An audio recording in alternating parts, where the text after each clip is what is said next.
এক ভাইয়া রিকোয়েস্ট করেছিলেন আমার মিনি কিচেনের ছোট্ট হাঁড়িতে এই ভর্তা রেসিপিটা যেন একবার হলেও করে দেখাই।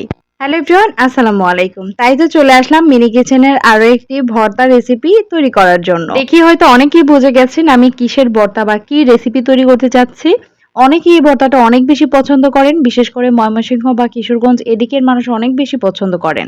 তো এই ভর্তাটা যদি একবার বানিয়ে খান তাহলে আপনার মুখের স্বাদ একদম লেগে থাকবে।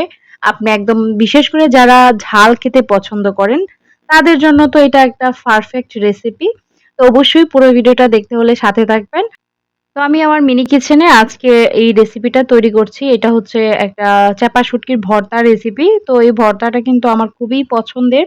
আর এই ভর্তাটা দিয়ে কিন্তু আমরা পিঠাও বানিয়ে থাকি। এই পিঠাটাও অনেক বেশি মজা হয়। তো যেহেতু আমার মিনি কিচেনের মিনি চুলায়, মিনি কড়াই একদম ছোট, ছোট সাইজের, তার জন্য মানে অল্প করে করছি। আর এখানে আমি শুকনা মরিচ, কাঁচা মরিচ ২ টাই দিয়েছি। ২ টাই দিলে টেস্টটা আরো ভালো আসে। তো এগুলো আমার ভাজা হয়ে গেছে। আর যেহেতু রসুন বেশি দিতে হয় তার জন্য এই যে দেখেন আমি আরো কিছু রসুন দিয়েছি। আমি যখনই এই ভর্তাটা বানাই আমি একটু রসুন বেশি করে দেই। কারণ এই ভর্তায় রসুনটা বেশি দেওয়ার ফলে এটার মজা আরো বেশি বেড়ে যায়। তো এই যে দেখেন আমি রসুনগুলা কিন্তু সুন্দর করে ভেজে নিচ্ছি। যেহেতু আমার ছোট্ট কড়াই, একদমই ছোট্ট কড়াই। না হয় এই ভর্তাটা কিন্তু আমি অনেক বেশি করেই করি। যেহেতু একদমই ছোট আ তার জন্য আমি অল্প পরিমাণে নিয়েছি। তো এই যে দেখেন আমি কিন্তু আমার কুঁড়েঘরের সামনেই মাটির চুলায় মিনি কিচেনে রান্না করছি। এই যে আমার রসুনগুলো হয়ে গেছে। আর আমি রসুনগুলো তুলে নিচ্ছি। এই যে দেখেন এখন হচ্ছে আমার চাপা শুটকি যেটা ছাড়া একদমই ভর্তাটা মানে অসম্পূর্ণ, সেটা এখন দিয়ে দিব।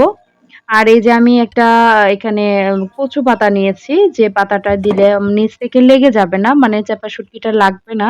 আর একটু লবণ দিয়ে দিচ্ছি তাহলে আরকি একদম সুন্দরভাবে হয়ে যাবে। তো এই ভর্তাটা দিয়ে কিন্তু আমাদের এখানে অনেক মজার একটা পিঠা বানানো হয়। আপনারা যদি দেখতে চান সেই পিঠার রেসিপিটা অবশ্যই কিন্তু কমেন্টে জানাবেন। আমি চেষ্টা করব আমার মিনি কিচেনে তৈরি করে দেখানোর জন্য। আর এই তো চেপা শুটকিগুলো কিন্তু আমি সুন্দর করে ভেজে নিচ্ছি। তো এই চেপা শুটকিগুলো আমি একটু উল্টিয়ে দিচ্ছি। কারণ এটা কিন্তু ভালোভাবে ভাজতে হবে। আর যেহেতু ছোট্ট, একদমই ছোট্ট কড়াই, মাটির চুলাটাও একদমই ছোট্ট, একদম ধরা যায় না। তাই আমি এই যে দেখেন একটা প্লাসের সাহায্যে আমি এটা ধরে তারপর উল্টিয়ে নিচ্ছি। কারণ এই মাটির চুলা বা এই মিনি কিচেনে কাজ করতে এসে একটা অভিজ্ঞতা হয়েছে, যেটা অনেক সময় দেখবেন পড়ে যাচ্ছে। যেহেতু এটা অফ স্ক্রিনে থাকে আমি আপনাদের সাথে শেয়ার করি না। কিন্তু এখানে কিন্তু অনেক সময় দেখা গেছে রান্না করতে গেলে পড়ে যাচ্ছে, না হয় পুড়ে যাচ্ছে। এরকম কিছু, কিছু ঘটনা থাকে। কিন্তু আপনারা যদি চান তাহলে সেগুলো আমি তুলে ধরবো। এই যে দেখেন প্লাসের সাহায্যেই কিন্তু আমি এটাকে উল্টিয়ে নিচ্ছি। তো আপনারা কিন্তু অবশ্যই জানাবেন এই ভর্তাটা কে, কে পছন্দ করেন খেতে। অবশ্যই কিন্তু কমেন্টে বলতে ভুলবেন না। কমেন্টে লিখে যাবেন। আর এই যে দেখেন চাপা শুটকিটা আমার কিন্তু খুব সুন্দরভাবে ভাজা হয়ে গেছে। হ্যাঁ? তো এখন আমি নামিয়ে নিব।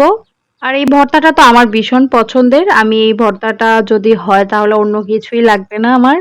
মানে এই ভর্তা দিয়েই এক প্লেট ভাত খেয়ে ফেলবো। মানে এতটাই পছন্দ করি। ঝালটা আমার ভীষণ প্রিয়। যেহেতু মিষ্টি বেশি একটা খেতে পারি না, আমার ঝালটা অনেক বেশি প্রিয়। তো এই যে দেখেন যেহেতু একদম ছোট্ট মানে মিনি কিচেনে যেহেতু আমি ভর্তাটা বানিয়েছি তার জন্যই অল্প। না হয় কিন্তু এই ভর্তাটা আমি অনেক বেশি করে, করে রাখি।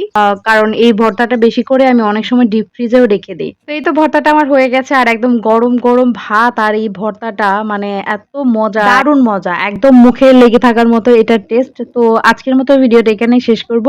নেক্সট কি রেসিপি দেখতে চান আমার মিনি কিচেনে অবশ্যই কমেন্টে জানাবেন। তো সবাই ভালো থাকবেন। ধন্যবাদ সবাইকে। আল্লাহ হাফেজ।